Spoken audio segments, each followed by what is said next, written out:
ਤੇ ਸ਼ਰਮਾ ਜੀ ਆਪਾਂ ਗੱਲ ਕਰੀਏ ਸਰਕਾਰ ਦੀ ਕਹਿੰਦੇ 12ਵੀਂ ਜਮਾਤ ਦੀਆਂ ਕੁੜੀਆਂ ਦੇ ਲਈ ਜਿਹੜਾ ਪ੍ਰੀਖਿਆ ਸੈਂਟਰ ਆ ਉਹ 10 ਨਹੀਂ 20 ਨਹੀਂ 30 ਨਹੀਂ 40 ਨਹੀਂ 50 ਨਹੀਂ 60 ਨਹੀਂ 70 ਕਿਲੋਮੀਟਰ ਦੂਰ ਬਣਾ ਦਿੱਤਾ ਜੀ।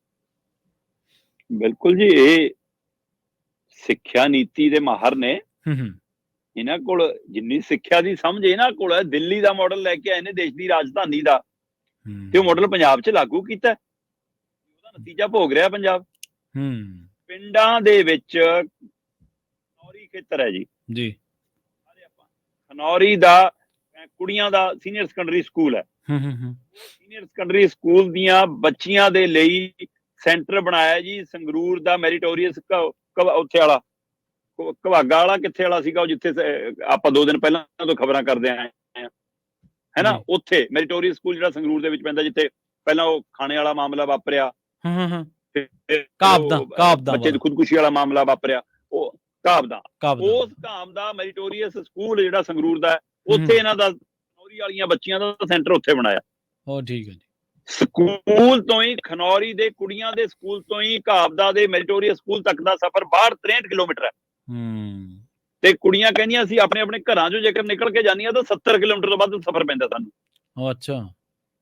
ਤੇ ਸਰਕਾਰ ਦਾ ਨਿਯਮ ਕਹਿੰਦਾ ਹੈ ਕਿ 12 ਕਿਲੋਮੀਟਰ ਤੋਂ ਦੂਰ ਸੈਂਟਰ ਨਹੀਂ ਹੋ ਸਕਦਾ ਜਵਾਕਾਂ ਲਈ।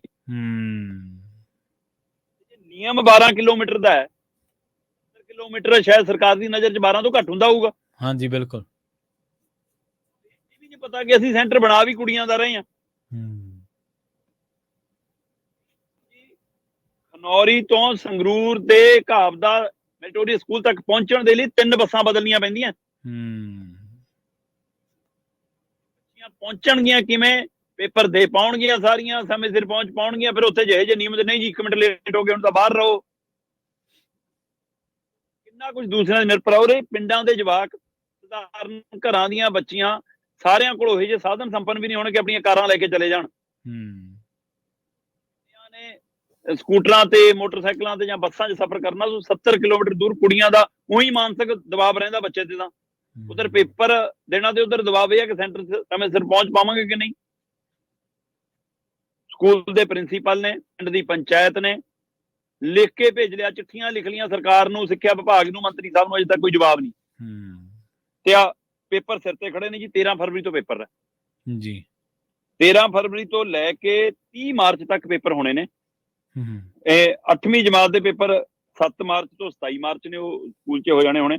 10ਵੀਂ ਦੇ ਜੀ 13 ਫਰਵਰੀ ਤੋਂ 6 ਮਾਰਚ ਨੇ ਜੀ, ਤੇ 12ਵੀਂ ਦੇ 13 ਫਰਵਰੀ ਤੋਂ 30 ਮਾਰਚ ਤੱਕ ਨੇ ਪੇਪਰ। ਠੀਕ ਹੈ ਜੀ।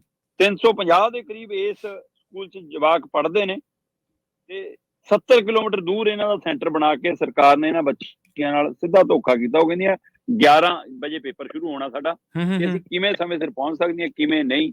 ਇਹਦੇ ਲਈ ਬਕਾਇਦਾ ਲਿਖ ਕੇ ਭੇਜਿਆ, ਸਾਰਾ ਕੁਝ ਬੇਨਤੀ ਕੀਤੀ ਆ, ਤੇ ਪਰ ਅਜੇ ਤੱਕ ਸੈਂਟਰ ਬਦਲਣ ਦੀ ਜਾਣਕਾਰੀ ਨਹੀਂ ਆਈ। ਬੱਚੇ, ਮਾਪੇ ਤੇ ਅਧਿਆਪਕ ਇਸ ਗੱਲ ਨੂੰ ਲੈ ਕੇ ਪਰੇਸ਼ਾਨ ਨੇ। ਇਹ ਇੱਕ ਸਕੂਲ ਦਾ ਮਾਮਲਾ ਸਾਹਮਣੇ ਆ ਸਕਦਾ, ਪੰਜਾਬ 'ਚ ਅਜਿਹੀਆਂ ਕਤਾਈਆਂ ਹੋਰ ਸਾਈਂ ਵੀ ਹੋਈਆਂ ਹੋਣਗੀਆਂ ਪ੍ਰਵੀਨ ਜੀ। ਬਿਲਕੁਲ।